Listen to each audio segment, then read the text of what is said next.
Ce mercredi 13 décembre 2023, le Conseil des ministres s'est réuni sous la présidence du chef de l'État, M. Patrice Talon. Les décisions qui suivent ont sanctionné la séance. S'agissant des mesures normatives, transmission à l'Assemblée nationale pour examen et vote du projet de loi portant dispositions spéciales de procédures relatives à l'organisation de la défense des intérêts de l'État devant les juridictions et création de l'Agence judiciaire de l'État. L'Agence judiciaire du Trésor, AJT, a pour mission de défendre les intérêts de l'État aux fins de recouvrement des créances. Toutefois, au regard de l'évolution et de la diversité des contentieux auxquels l'État peut être partie, il s'avère nécessaire d'étendre le champ de compétences de cet organe.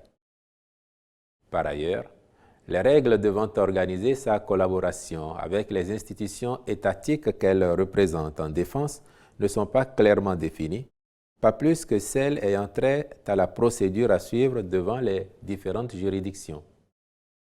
Il en est de même des modalités relatives aux significations, aux notifications et communications, ou encore celles concernant les relations avec les avocats et autres mandataires. C'est pour corriger ces insuffisances que le présent projet de loi prévoit la transformation de l'AJT en agence judiciaire de l'État disposant de pouvoirs plus étendus dans le monopole de la défense des intérêts directs pécuniaires de l'État au sens de la loi devant toute juridiction nationale ou internationale et en arbitrage.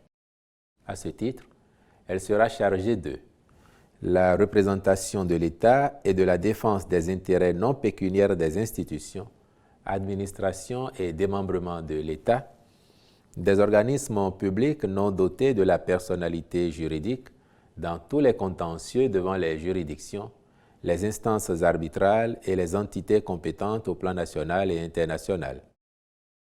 La représentation des intérêts indirects de l'État, c'est-à-dire des intérêts des collectivités territoriales, des sociétés d'État, des sociétés à participation majoritaire de l'État, des établissements publics, des sociétés privées chargées d'une mission de service public dans le cadre des actions en demande ou en défense des dites personnes. La poursuite et du recouvrement des créances des sociétés ou offices d'État dissous ou liquidés et de l'organisation des suites des affaires de ces sociétés ou offices. Elle intervient également dans le recouvrement des créances cédées à l'État et de toute créance lui appartenant.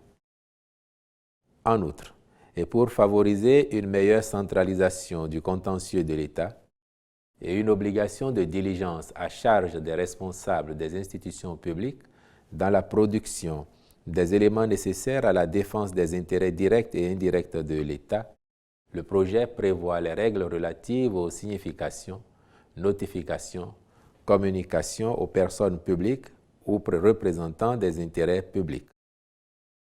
Il en est ainsi de la signification conjointe des actes introductifs d'instances ou des procédures intentées contre l'État ou les entités morales de droit public.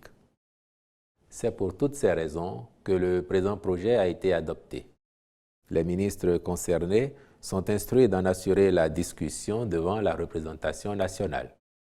Au titre des communications, paiement des prestations relatives aux dossiers validés par le comité interministériel chargé de la vérification, de la validation et de la régularisation des dettes du programme pluriannuel d'appui au secteur eau et assainissement, PPEA 2. La mise en œuvre de l'accord relatif à ce projet avait été arrêtée suite à de graves irrégularités constatées dans la gestion financière du programme lors de l'audit effectué en 2014. Dès lors, il s'en est suivi la perte du financement du programme en exécution, la suspension des commandes en cours avec pour conséquence des dettes imputables à l'État. Aussi, pour élucider au mieux cette affaire, un comité interministériel avait-il été mis en place en novembre 2018 avec pour objectif de procéder à la vérification minutieuse, à l'analyse sur pièces, à la validation et à la régularisation des dettes du PPEA 2 au jour de l'arrêt du programme. Au cours de ces travaux, Le dit comité a examiné 260 dossiers de commande publique et 1147 ordres de mission. Sur ce total, il a validé 48 dossiers concernant des prestataires et entrepreneurs pour un montant de 997 42 244 francs CFA, ainsi que 988 ordres de mission au nom d'agents publics pour un montant de 146 796 000 francs CFA. Il y a lieu de signaler que sur 353 autres dossiers, 21 dont la validation est soumise à la production de pièces complémentaires ont été différés pour être étudiés ultérieurement. Le comité a rejeté sous réserve de validation les 332 dossiers restants d'un montant total estimé à 3 85 569 088 francs CFA, parmi lesquels certains sont relatifs à des prestations intellectuelles dont les ordres de service, les rapports et les procès-verbaux de validation figuraient dans les dossiers au moment de leur étude.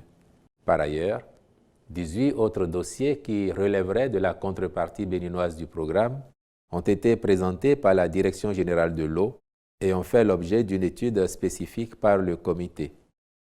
Ces dossiers concernent, après analyse, des dépenses de fonctionnement de cette direction qui ne devraient pas être considérées comme des dettes imputables aux ressources mises en place par le partenaire néerlandais. Prenant acte de ce rapport, le Conseil a autorisé le paiement des frais liés au dossier validé et décidé de la mise en place d'un nouveau comité qui devra poursuivre méthodiquement l'examen en profondeur des dossiers différés ou rejetés, notamment ceux liés aux prestations intellectuelles, avec un accent particulier sur les ordres de service. Je vous remercie.